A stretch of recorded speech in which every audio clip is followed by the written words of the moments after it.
This deck sucks. I think we definitely could have played that to win.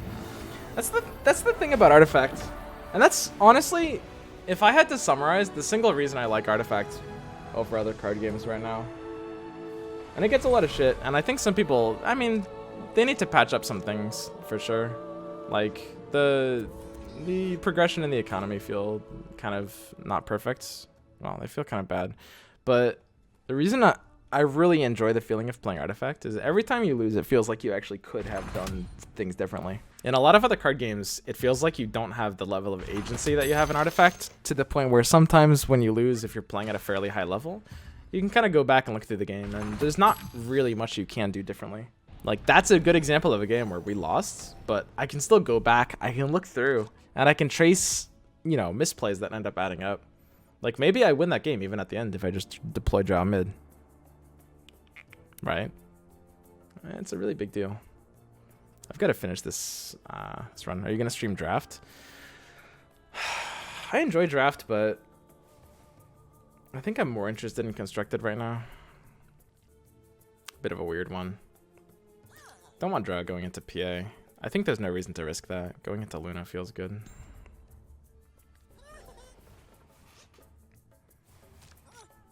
No, because the game doesn't have replays in game. They'll add replays. But yeah, you're right. You can't literally go back and look yet before replays are added. They will add replays. So let's go ahead and zoom out and map out our turn here. We've got a lot of options. We want to play green from the right side, which means we're playing blue in these other two lanes. We want to play deep portal where we're probably weaker, and we want to play foresight where we don't feel like we need the kind of tempo from deep portal as much. We kind of want to play foresight here. The risk is pretty much gank. Deep portal is kind of the stronger card we want to play earlier, and if he ganks us and we commit to foresight left first, we're kind of locked out of the deep portal. So he's playing black-blue. He's using 3 black with Lich. This is kind of a hard control deck. It might have a favorable time in this matchup. Is mono black a high-tier competitive deck? That's a great question. No, it's shit. So he's going to go ahead and pass here. He might be giving us the first play. He doesn't have red, so we can curve something like Sanctum into deep portal. We really like the ability to just kind of keep this down. I am without equal.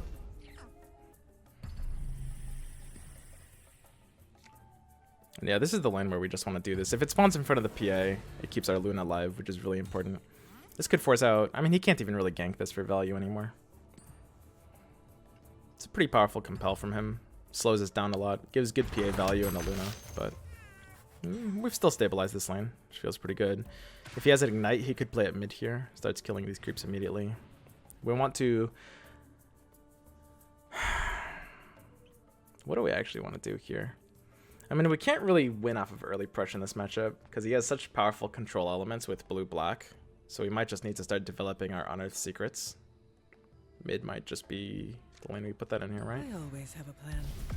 I mean, because our throttle is green mana here, Drow is the one of green in this deck, we basically just cannot afford to play blue cards when we have the opportunity to play green in the early game when we have the ability to set up these powerful early game cards.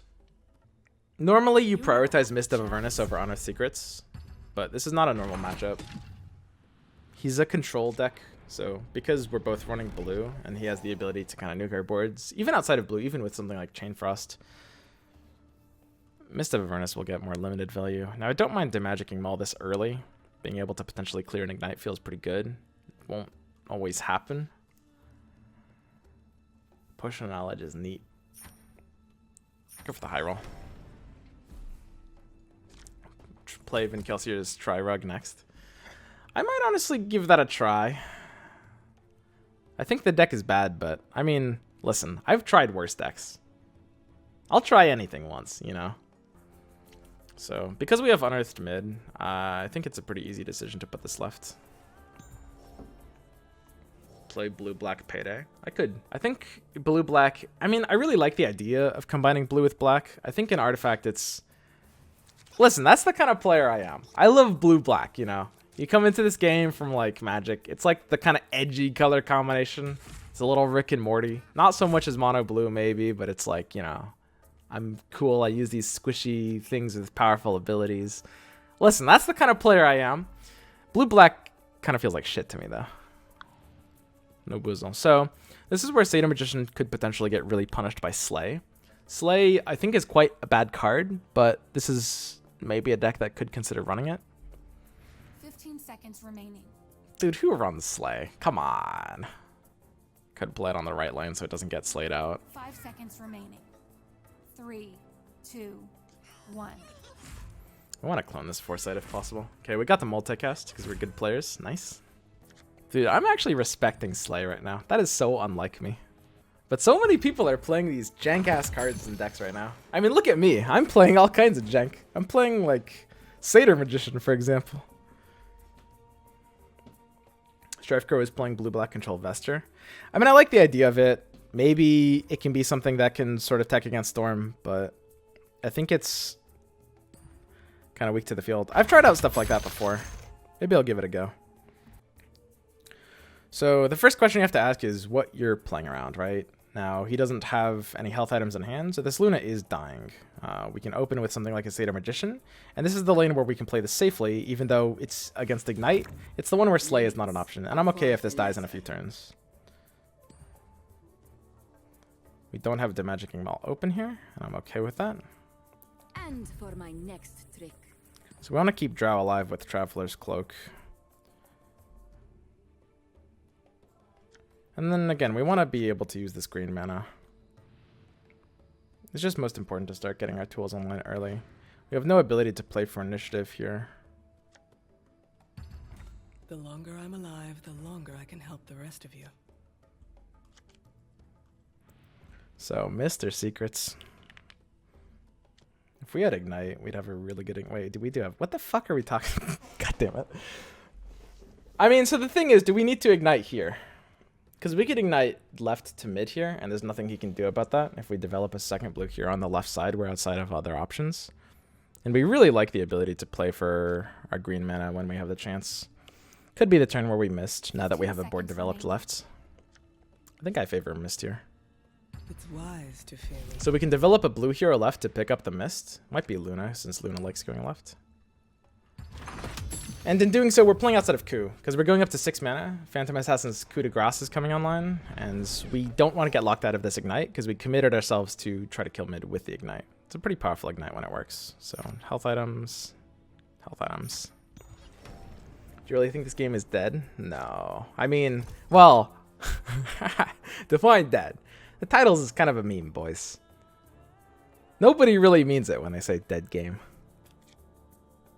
I thought this was one of those internet memes that people, you know, joked about. So I think Kana left, Luna mid looks good. Kana likes being on the Mist of Avernus. Luna goes mid. If it spawns in front of the PA, then unfortunately we're blocking our own on the secrets. We really wanted to spawn in front of one of these two because we're killing them with the Ignite. And then we want the PA to hit us in the face. This is good. He's obviously locked out to Compel here. And notably, he can't lock us out of being able to Ignite because we played 2 blue heroes here. We're picking up the Mist of Avernus as well. Now, he needs to keep this Lich alive because he wants to Chain Frost us next turn, but he doesn't have the ability to without these blue cards in hand. So he might use something like Coup on our Ogre to try to keep the Lich alive. Of course, we can kill the Lich with Compel, and we're probably going to do that. There's the Hipfire. The Hipfire will keep the Lich alive, and we're just going to go ahead and re-kill it with Compel. So we have the opportunity to Ignite. Again, we're committed to this Ignite play, and we don't have the opportunity to gain initiative mid. This Ignite is kind of too good to ignore. Way too good. So Ignite Compel is a pretty simple play. Might be better to take the Magicking Maul to kill the tower. I'm not doing anything else with this Compel, though. What is it? That's a good question. Let's find out. Could just cycle Compel. Get our Sanctum online first. Ooh, I'm excited to try this. The ability to play this immediately is really good. So just in the spirit of kind of developing good habits, Ignite here feels fine. In the spirit of developing good habits, what we're going to do is we're going to Maul last. Now this doesn't matter in this case, but typically what this will do is it will, if he wants to save his Lich, imagine he has a health item in hand here. Again, we're just using Compel on nothing to cycle it here. Chance at cloning. By using Maul last, if we imagine he has a health item, which, you know, usually is going to be the case in the hand, we kind of force him to give up initiative if he wants to save his Lich, right? Again, just good habits, but he has no health item in his hand here. Split some heads open with this. And now this PA is triggering our secrets, which is what we want here. I feel like we've got a pretty dominant start on this game. Killing the Lich is really important because it means he's locked out of Chain Frost for 2 turns. And by that point, we might just be able to, you know, use tools like Eclipse to stop that out. So we want this PA to live. Specifically, this PA might be dying on the upkeep. It loses 1 health to Ignite, might get Lucent Beamed as well. So if we want to be able to play for an initiative on the right side, which right now we have a hand where we can't really do anything with, we could take the Arcane Assault. Deep Portal in this case actually might be unfavorable, just because PA is not doing too much and she's actually drawing us a card. Let's go ahead and take the Foresight first, since we've got the Aghanim Sanctum. If we want initiative, we could take the Assaults. If Foresight gave us something to play off of initiative, maybe we would have done that. Normally, in a situation, this kind of play might telegraph he's passing for initiative. But honestly, I don't think there's too much he's getting value out of here by doing that. No reason to do anything. Just keep the Arcane Assault in hand. Ah, we found the Eclipse now. If we had found the Eclipse earlier, maybe we would have Arcane Assault here instead, but don't think so.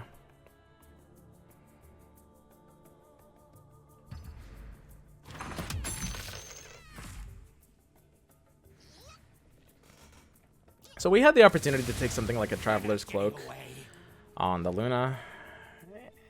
It's probably not worth it in this case. So here's his deck going off. This is kind of Payday, which is what he wants. He's up to 36 gold.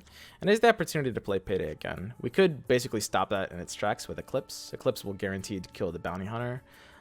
If we are afraid of the second Payday, we will have to respect that and take the Eclipse here. We could even take back initiative with Arcane Assaults, which feels pretty good. I don't think this is a game where we really need to play around too much. So obviously Static Field was about to trigger, which means even if it, no matter where this hits, it kind of keeps our stuff alive.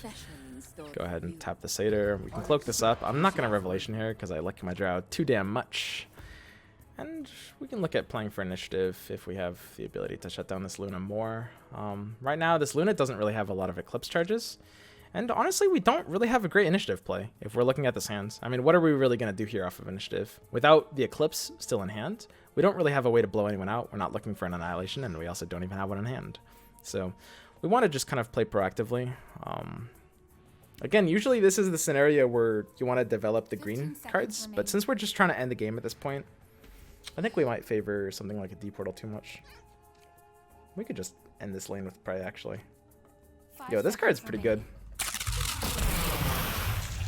So, Ignite and Prey have an interesting interaction. Ignite kind of counters Prey, but it also kind of enables it. So, all of these dogs are dying next turn, but I also don't care.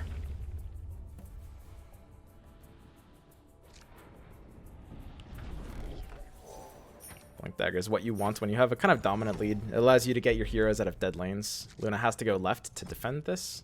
And our Luna has a 1 in 3 chance of killing this PA before she's able to act, because we have Ignite and Lucent Beam. So here's his Annihilation. It's a fairly good play, but because we had no way to stop it off of gaining initiative with Arcane Assault, there's no reason to play around it here.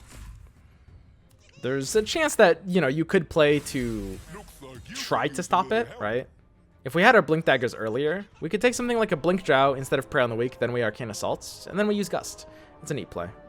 Didn't have Gust either. I mean, if you have Annihilation, you punch it, right? Does he not have it?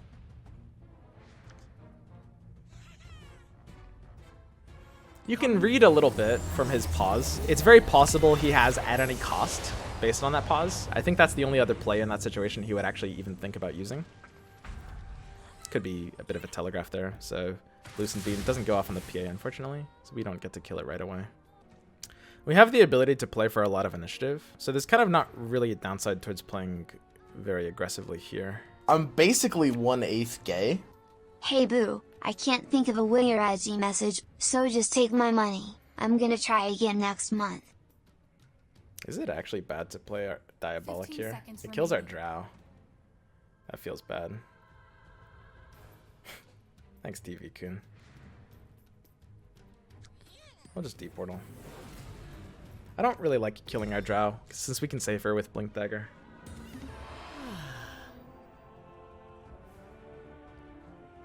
So We want to take a compel here. The PA is a bit of a threat because we have Chain Frost potentially coming in. So if we can compel into PA, that feels pretty good. The problem with that is these 3 items in hand are going to be able to save for life. And maybe we can rethreaten with Blink Dagger, but we actually want to double blink on both of these heroes to get them out of here, I think. Although Zeus might stay here for Arcane Assault. Maybe rethreatening with Blink Dagger is actually fine. 15 seconds remaining.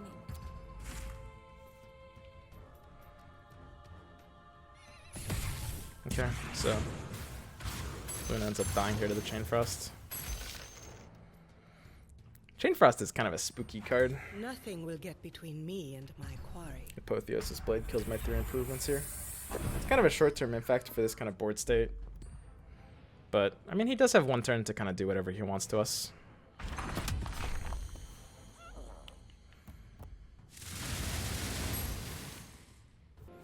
So we want to end with Arcane Assault. Blinking Drow left with initiative for Gust. Feels fine. If we're really scared of him just kind of mowing down our towers. Which honestly he really could. 15 seconds remaining. 5 seconds remaining. There's nothing I can't hunt. This is kind of awkward.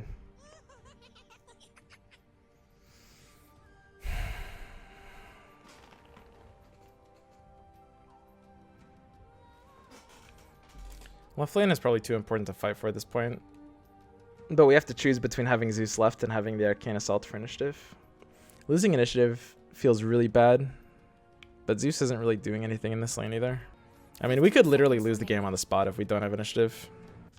It's wise to fear me.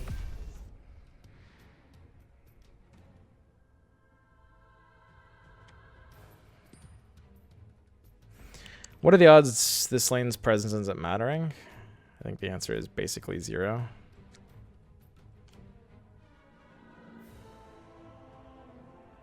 Think, Traxix. We're just getting started.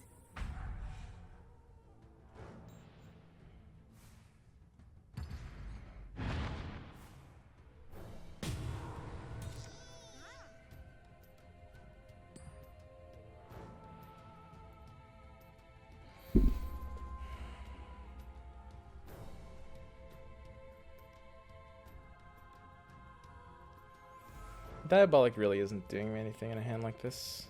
Feels kind of bad. Well, I need to keep this Zeus here because I want to Arcane Assault from here to next turn as well. That's a good draw. Gives me a lot of flexibility.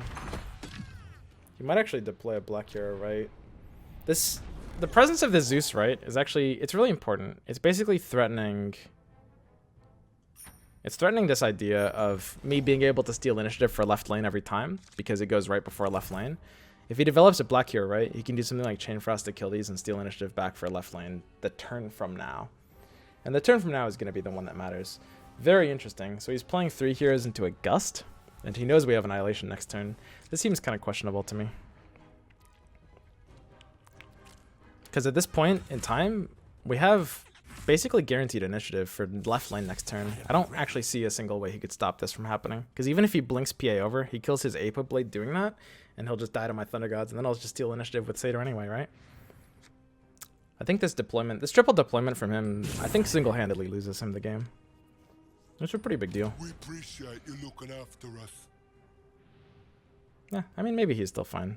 Like, we need a way to be able to rush him down. We don't really have that here.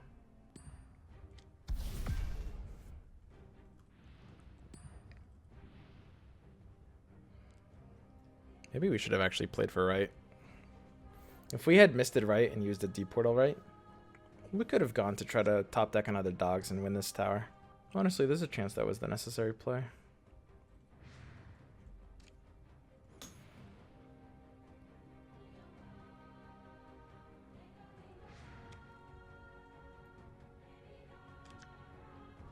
Seconds remaining.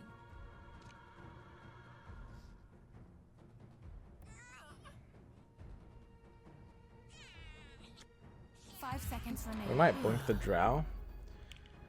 Annihilating this lane kind of only does so much, since this is the lane we kind of need to win. And we have Sanctum. We have the ability to just go wide here. We need to kill the Vesture with something like an Eclipse. I don't know. There's a consideration to re-equip Blink on the Drow, blink her somewhere else, deploy one blue hero, annihilate this lane, and then what? I guess we win mid with our blue presence.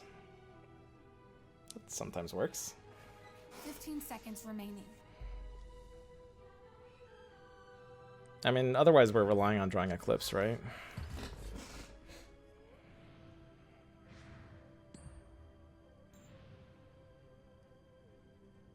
Back to right.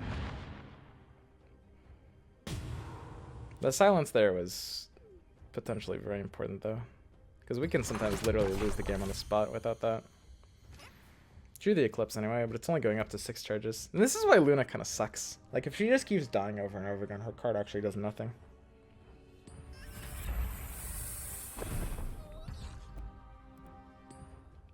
So we gave up initiative by doing that. We could have played the secrets left. We're in a situation where we don't care if he gives up initiative. If we had no initiative card in hand, playing the secrets right kind of forces him to do this. My task awaits.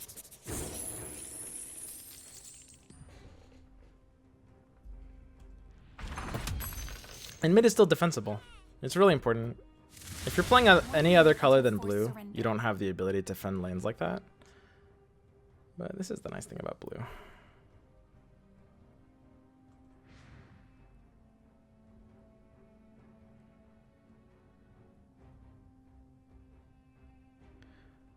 So we combine D Portal with Arcane Assault, I think.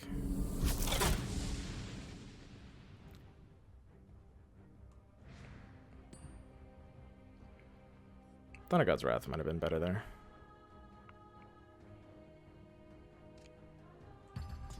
Befitting a god. You are beneath me. Force surrender in 30 I have something seconds. special in store for you.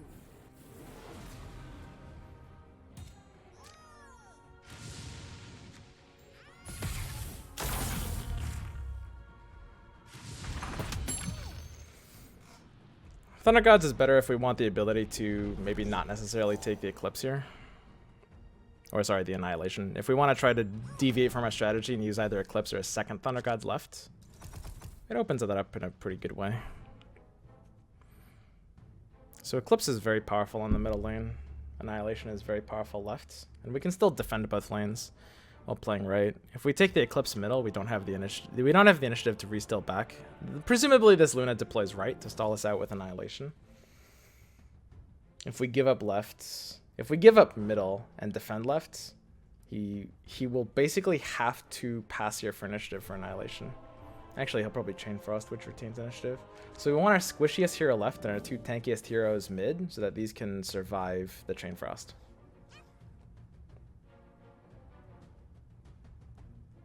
Because left is the lane that we have initiative on.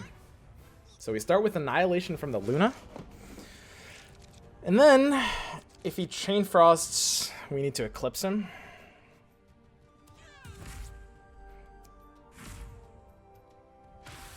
Time to go hunting.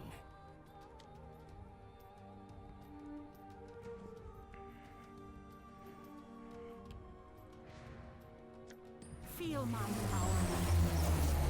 It slows him down a really good amount. I mean, it slows us down too. Our left lane is pretty important. Looks like we might be playing for right.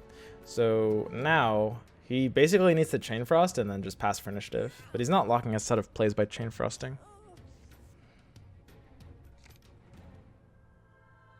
If he has to play around us having an initiative card, he actually needs to pass for initiative first so that he can Chain Frost after we Arcane Assault.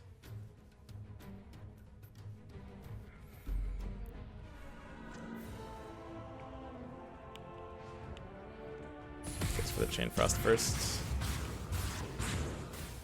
And presumably he'll just pass here.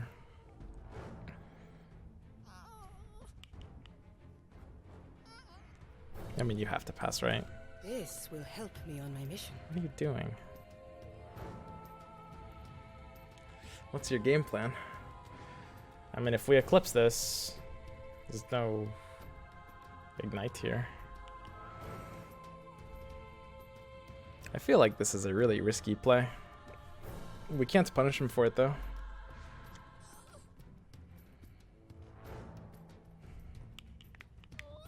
One minute until forced surrender. Allow me to beguile your senses.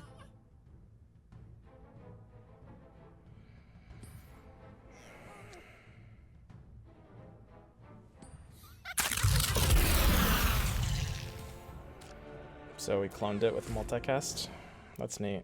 I guess we just win the game off of that. Okay. You have another Vesture? And for my next trick.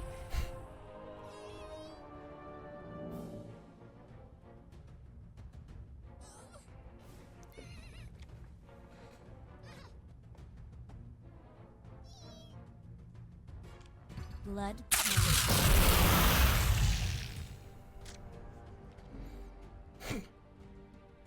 Ogre's a neat card, huh, guys? I think even if we don't take the multicast there, we should win the game. Because we still have the Eclipse, and the Eclipse should give us lethal. Still feels kind of gross, though. Okay, so we got another perfect run. Sweet! And now we can finally get off this godforsaken deck. We can play something else, thank God. Time of Triumph? Don't even care. Let's go. Keep him coming. Honestly, card is overrated. Not even excited. I am a hunted man. Bam. Vesture of the Tyrant? Don't even care. Card's overrated. Keep opening these shit cards from these packs, guys.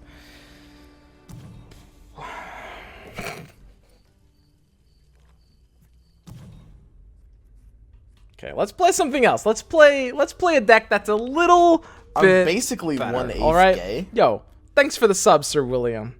Welcome to the 1/8 gay club.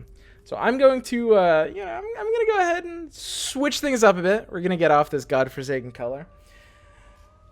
Maybe Black Red Beta.